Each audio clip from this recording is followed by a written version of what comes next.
नमस्कार दोस्तों, स्वागत है आप सबका हिंदी कहानियों के आपके अपने YouTube channel cloud kept star में। प्राचीन मिस्र की पहली कहानी प्रिंस होपरा के 5वें और आखिरी खंड में हम यह देखते हैं कि बूढ़ा फ़ायरों सचमुच चिंतित था। वह अपने बेटे और बेटे की बहू को देखकर बहुत खुश हुआ। उसने अपने बेटे से कहा कि बेटा, मैं अब बहुत बूढ़ा हो गया हूँ, अब मुझे अकेले मत छोड़ो।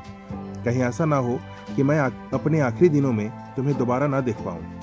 होपरा ने कहा कि नहीं पिताजी, अब मैं आपको दोबारा नहीं छोड़ूंगा। फ़ायरों ने आगे कहा कि अब मैं बूढ़ा हो गया हूँ, अब से तुम्हें ही राज्य का नियंत्रण अपने हाथ में लेना होगा। अंतिम कुछ दिन मैं जिम्मेदारी से बचना चाहता हूँ। होपरा भी अपने पिताजी की बात मान गया। वे सुख शांति से अपने दिन बिताने लगे। ऐसे ही कुछ साल बीत गए। एक दिन होपरा के कुत्ते को एक जंगली लोमड़ी ने काट लिया। कुछ दिनों के बाद कुत्ता पागल हो गया। वह जिसे भी देखता उसे तुरंत काट लेता है। महल में सभी लोग पागल कुत्ते के डर से बेचैन हो गए, लेकिन वह युवराज का कुत्ता था। उसे मारने की हिम्मत किसी में नहीं थी। एक दिन होपरा अपने कमरे में आराम कर रहा था। सेंसिस उसके बगल में बैठी थी।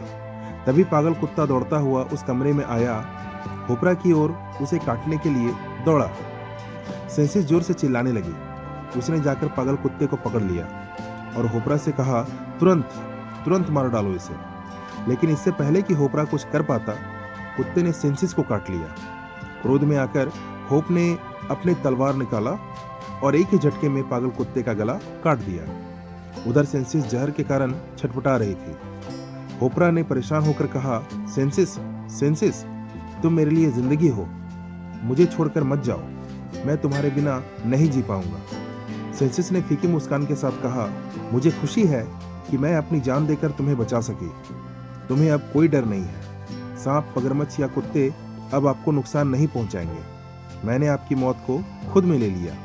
यह कहते हुए सेंसिस के शब्द अटक गए। वह और कुछ न कह सकी, बेहोश हो गई। राज्य के सर्वश्रेष्ठ वैद्यों को बुलाया गया। उन्होंने घाव को साफ किया और उस पर पट्टी बांधी। उन्होंने कहा, हमें जो करना था हमने किया, कुछ और करना अब हमारी शक्ति से परे है। होपरा पागलों जैसा रोने लगा। अगर सेंसिस उसे छोड़कर चली गई तो वो अकेले कैसे जिएगा। अचानक उसे पहलवान का दिया हुआ क्रिस्टल कटोरा याद आ गया। उसने कहा था कि खतरे के समय में वह बुलाए जाने पर ही आएगा। सेंसिस मौत के कगार पर है, इससे बड़ा खतरा क्या हो सकता है। होप क्रिस्टल कटोरा लेकर नदी तट की ओर दौड़ा। फिर उसने बर्तन में नदी का पानी भर लिया और आग जलाकर पानी गर्म करने लगा। उसने कांपती हुई आवाज में कहा, पहलवान बाबा, मैं आपका नाम नहीं जानता। आपने वादा किया था कि मुसीबत के दिन आप आओगे, हमें खतरे से बचाएं। मैं बहुत खतरे में हूँ। आप आइए, सेंसिस की रक्षा कीजिए, उसे बचा लीजिए। पानी गर्म हो गया और भाप उठने लगी। कितना धुंधला दिख रहा है। चारों तरफ धुआं भर गया था। वह नीला बादल बन गया। बादल कांप उठा। यह लगातार चलता रहा। धीरे धीरे बादल एक हो गया, आकार लेने लगा, मानव आकार। तब बादल में एक लंबा चौड़ा आदमी दिखाई दिया। वही पहलवान ने गरजते हुए कहा, मिस्र कुमार, सेंसिस जितनी अच्छी लड़की नजर नहीं आती। वह तुमसे बहुत प्यार करती है। उसने तुम्हें सांपों, मगरमच्छों और कुत्तों के हमलों से बचाया। अब तुम्हें उनसे कोई भय नहीं रहेगा। अब तुम दीर्घ काल तक जीवित रहोगे। जाओ, घर जाओ। होपरा ने कहा, मैं सेंसिस के बिना नहीं जीना चाहता।